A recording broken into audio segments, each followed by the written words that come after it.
अभिनव public school बिल्लाड़ा, class 9th, विषय Hindi. Book का नाम है क्षितिज। इसका अपन ने फर्स्ट चैप्टर पढ़ा था।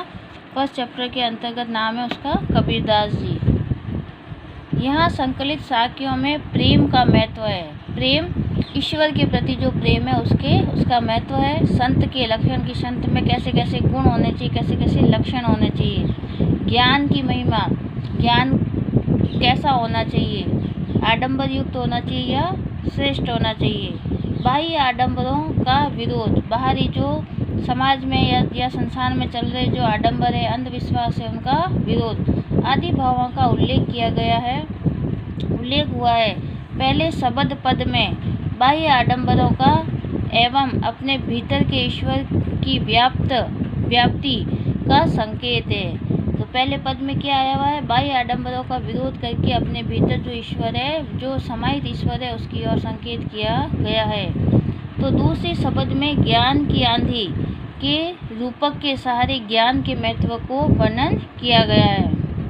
पहले में क्या है? ईश्वर की भक्ति, और दूसरे के अंदर है ज्ञान के महत्व को। कबीर कहते हैं ज्ञान की सहायता से मनुष्य अपनी दुर्बलताओं से मुक्त होता है। ज्ञान एक माध्यम है जिससे वह अपनी कमजोरियों को दूर करता है और अपने आप को सशक्त बनाता है। अब अपन पढ़ेंगे कबीरदास जी की साखियाँ।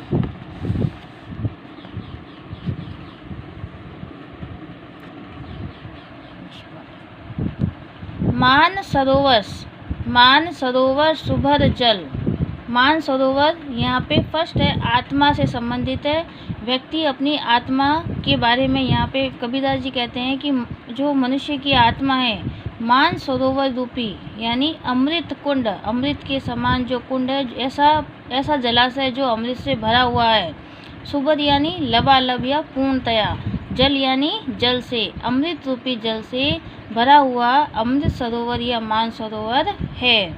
जहाँ पर हंसा मतलब आत्मा, एक तो होते हैं मान सरोवर के अंदर हंस क्या करते हैं? तरह तरह की क्रीड़ाएं करते हैं। उसी प्रकार ईश्वर के वहाँ पर परमात्मा के पास जब हंस यानी आत्मा केली यानी क्रीड़ाएं या खेल कराई यानी करती हैं, तो जो हमारी आत्मा है वह मान सरोवर या अमृत कुंड के अंदर जो लबालब पानी से या अमृत से भरा हुआ है, उसमें हमारी आत्माएं विभिन्न प्रकार की क्रीड़ाएं या खेल करती हैं। मुक्ता फल मुक्ता चुगे। मुक्ता फल यानी मोती रूपी जो फल है, अमूल्य मोती रूपी जो फल है। मुक्ता यानी स्वतंत्र होकर, चुगे यानी चुगती है, यानी स्वतंत्र रूप से उन सभी मुक्ता रूपी फल या मुक्ता रूपी मोती को वे स्वतंत्र रूप से पान कर रही या चुग रही है। अब उड़ी अनंत न जाए। अब वह उस स्थान से आत्मा अनंत यानी कहीं और जाने की वह उसकी इच्छा नहीं है। वह अब परमात्मा के पास ही रहना चाहती है। वहाँ से उड़कर वह वापस संसार में या जगत में आना नहीं चाहती है। तो कबीरदास यही कहते हैं कि जब आत्मा होती है वह अमृत के समान कुंड के अंदर अमृत कुंड में क्रीड़ाएं करती है। मुक्ता रूपी फल या मुक्ता रूपी मोती है, उसको स्वतंत्रतापूर्वक ग्रहण करती है, और अब वह परमात्मा के पास से कहीं और पुनः जन्म लेकर संसार में आने की इच्छा नहीं रखती है। इसमें दूसरा है, प्रेमी ढूंढत में फिरो प्रेमी मिले न कोई। प्रेमी का मतलब होता है ईश्वर भक्ति में लीन रहने वाला व्यक्ति।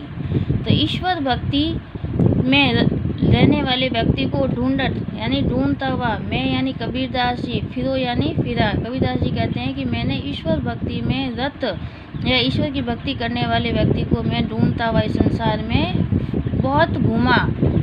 प्रेमी मिले न कोई, परंतु इस संसार में ईश्वर भक्ति में लीन कोई भी व्यक्ति मुझे नहीं मिला। सांसारिक सुख सुविधाओं में लिप्त मिले, परंतु ईश्वर भक्ति के अंतर मुझे कोई नहीं मिला। प्रेमी को प्रेमी मिले। ईश्वर भक्ति करने वाले को अगर ईश्वर भक्ति करने वाला मिल जाए तो सब विष, सारे जो विषय वासनाएं हैं, बुरी आदतें हैं, बुरी प्रवृत्तियां हैं, वह सब अमृत में बदल जाती हैं, यानी सारे बुरे कार्य अच्छाइयों में बदल जाते हैं।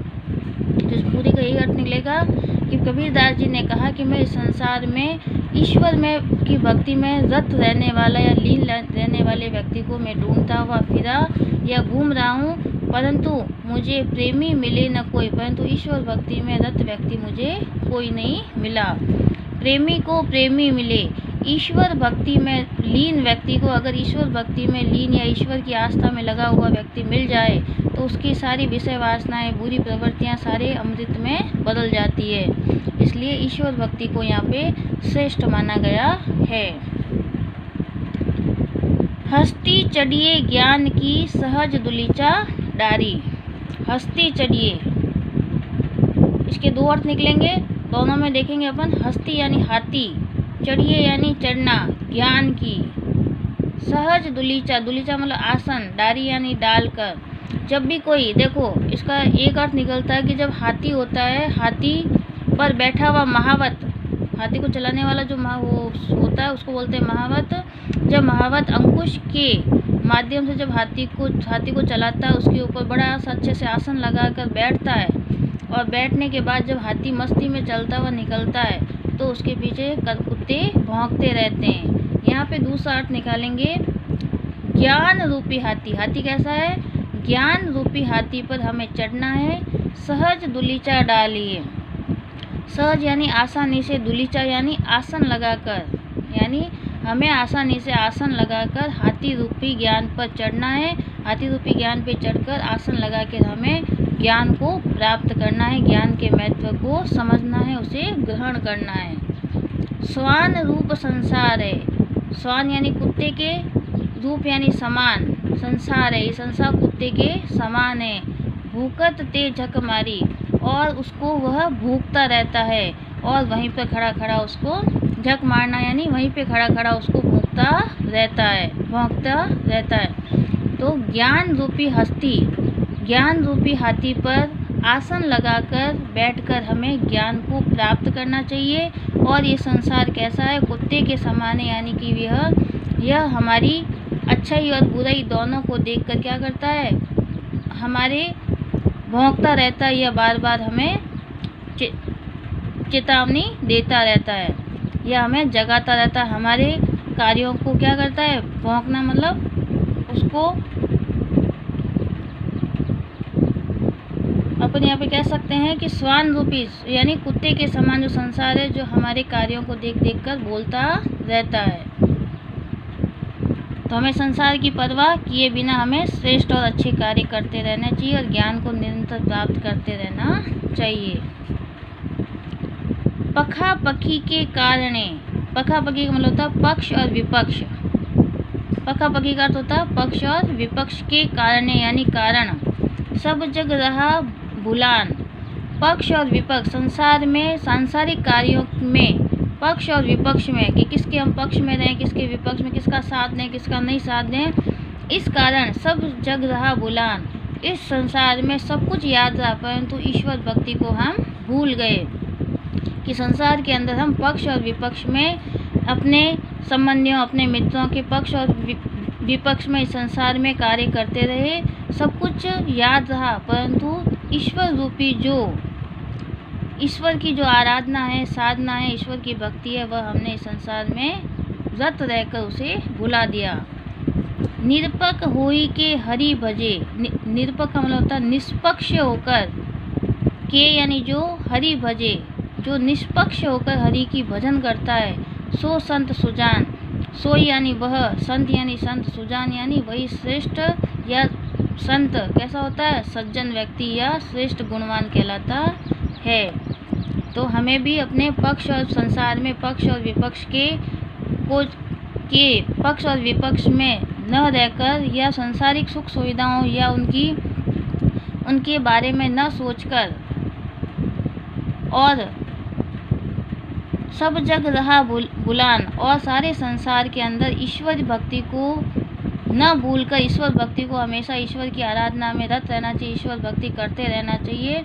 और निष्पक्ष होकर जो व्यक्ति हरि यानी ईश्वर को भजन करता है वही सज्जन व्यक्ति, वही संत, सज्जन या श्रेष्ठ व्यक्ति कहलाता है। वही संत कहो या अपन कह सकते हैं सद आचरण वाला व्यक्ति या श्रेष्ठ कर्म वाला व्यक्ति कहलाता है। हिंदू मुआ राम कही मुसलमान खुदाई, हिंदू हिंदू हमेशा राम राम का नाम जपते हैं। हिंदू मुआ राम कही, हिंदू ईश्वर को क्या कहते हैं? राम कहते हैं। मुसलमान क्या कहते हैं? उसको खुदा कहते हैं।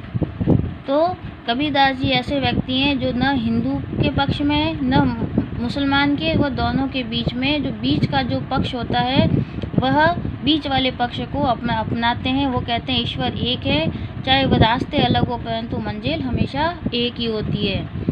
तो हिंदू मुआ राम कही, हिंदू लोग राम राम का नाम जपते हैं और मुसलमान खुदा का जानते हैं। और मुसलमान राम को नहीं पहचानते और हिंदू खुदा को नहीं पहचानना या जानना चाहते हैं। कहे कबीर सो जीवता, कहे यानी कबीरदास जी जो कहते हैं जीवन में, जीवता यानी जीवित अवस्था में जो भी कबीरदास जी कहते हैं कि जब तक व्यक्ति जीवित रहता है, जो दोहों के निकट न जाए, कि वह उन दोनों के बीच में नहीं जाना चाहिए। न तो हिंदुओं के पास जाना चाहिए और न ही कबीरदास जी कहते हैं मुसलमानों के पास जाना चाहिए। दोनों के बीच का जो एक रास्ता है वह है ईश्वर है। ईश्वर कैसा होता है? निराकार होता है, साक्षात होता है, परम होता है, श्रेष्ठ होता है। तो इन दोनों के रास्तों को छोड़कर सिर्फ ईश्वर के मार्ग को ही अपनाना चाहिए। तो हिंदू लोग राम राम करके अपना जीवन व्यतीत कर देते हैं, मुसलमान खुदा खुदा करके कर देते हैं कि परंतु दोनों ईश्वर के निराकार एकाकार रूप को पहचान नहीं पाते हैं। और जो व्यक्ति, कबीरदास जी जो कहता है कि जो जीवित अवस्था में या अपने जीवन में जब तक वह जीवित रहे, वह हिंदू और मुसलमान के फेर में न पड़े और वह उन दोनों के निकट न जाकर सिर्फ एक निराकार ईश्वर की भक्ति करे। काबा फिरी काशी भया, रामई भया रहीम, मोट चून मैदा भया बैठी कबीरा जीम। काबा फ्री, काबा यानी काबुल। यह कहने का मतलब यही है, कबीरदास जी कहते हैं कि यहाँ पर हिंदू मुसलमान के भेद को मिटाकर, यानी हिंदू मुसलमान के धर्म से ऊपर उठकर अगर व्यक्ति सोचता है, जो हिंदू मुसलमान के धर्म से ऊपर उठ जाता है और ईश्वर को एकाकार मान लेता है, ईश्वर को निष्पक्ष होकर याद करता है, आराधना करता है, ऐसे व्यक्ति के लिए यहाँ पे श्लोक, यहाँ पे दोहा दिया हुआ है कि ऐसे व्यक्ति जो ईश्वर की आराधना में ईश्वर के एकाकार को महत्व देते हुए कहते हैं कि काबा फिरी काशी भया, काबुल गया, फिरी काशी भया, काबुल के अंदर उन्हें काशी नज़र आती है और काशी के अंदर उन्हें काबा यानी काबुल जो मक्का है, काबुल के अंदर वो उन्हें नज़र आता है। रामई भया रहीम, राम के अंदर रहीम नज़र आते हैं और रहीम के अंदर ही राम नज़र आते हैं। मोट चून मैदा भया, जिस प्रकार खूब सारे अनाजों को पीस लेने पर मैदा बन जाता है और मैदे को ढूंढने पर ये नहीं पता चलता है कि इसमें चावल है, गेहूँ है, दाल है, क्या है, इसमें कौन कौन सी वस्तुएं हमें पता नहीं चलता है। उसी प्रकार जिस प्रकार खूब सारे अनाजों को लेकर जब उन्हें पीस लेते हैं मैदा बन जाता है, तो हमें उसमें अलग अलग प्रकार के पदार्थों का हमें ध्यान नहीं होता, ना हमें उनमें ढूंढ पाते हैं।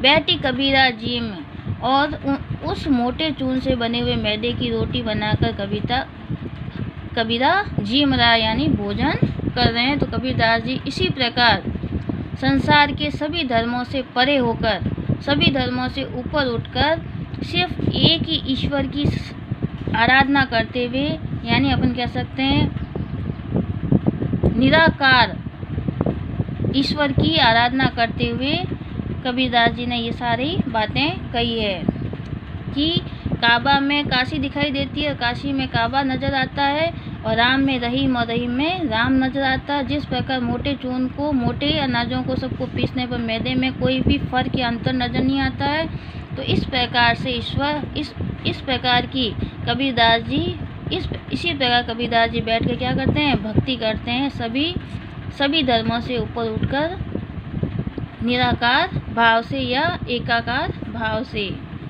कहने का मतलब यही है कि रास्ते अलग होते हैं परंतु लक्ष्य एक ही है। ऊंचे कुल का जन्मिया, जे करनी ऊंच न होई, कि ऊंचे कुल में जन्म लिया, कि हम अगर ऊंचे कुल में जन्म ले लेते हैं परंतु करनी ऊंच न होए, परंतु हमारे कार्य ऊंचे न हो, कि हमने बहुत बड़े ऊंचे कुल में जन्म ले लिया है, बहुत बड़ा नाम प्रसिद्धि वाला है उच्च कुल में, परंतु जब हम निम्न श्रेणी या निम्न कुल जैसी अगर अपन कार्य करते हैं या बुरे कार्य करते हैं तो संसार में हमें निंदा ही मिलती है, सम्मान नहीं मिलता है। सुबरन कलश शुद्ध भरा सोने, जिस प्रकार सुबरन यानी सोने के कलश में शुदा भरा, शुदा यानी शराब भरी हुई होती है, जिस प्रकार एक सोने के कलश में शराब भर देते हैं तो साधु निंदा सोई, तो उसकी साधु या सज्जन व्यक्ति उसकी निंदा करते हैं। कहने का मतलब ये है कि उच्च कुल में जन्म लेने से कुछ नहीं होता, श्रेष्ठ कुल में जन्म लेने से कोई महत्व नहीं है अगर हमारी करनी हमारे कार्य श्रेष्ठ न हो। जिस प्रकार एक सोने के कलश में अगर शराब भर दें तो सभी लोग उस सोने के कलश की क्या करेंगे, निंदा करेंगे, उस संसार में उसका अपयश हो जाएगा। तो कहने का मतलब ये है कि हमें उच्च कुल में जन्म, इसमें कर्म की प्रधानता है, भली व्यक्ति निम्न कुल का हो और उच्च कर्म हो तो वह श्रेष्ठ माना जाता है, और अगर वह उच्च कुल में जन्म है और उसके कार्य निम्न है तो वह उच्च नहीं कहा जाएगा। तो कबीरदास जी की सांख्या है, इसके अंतर्गत जो प्रश्न है सांख्यों के, ये 1 से लेकर 7 तक, इसके मैं आपको प्रश्नों के उत्तर आपके पास भेज दूंगी।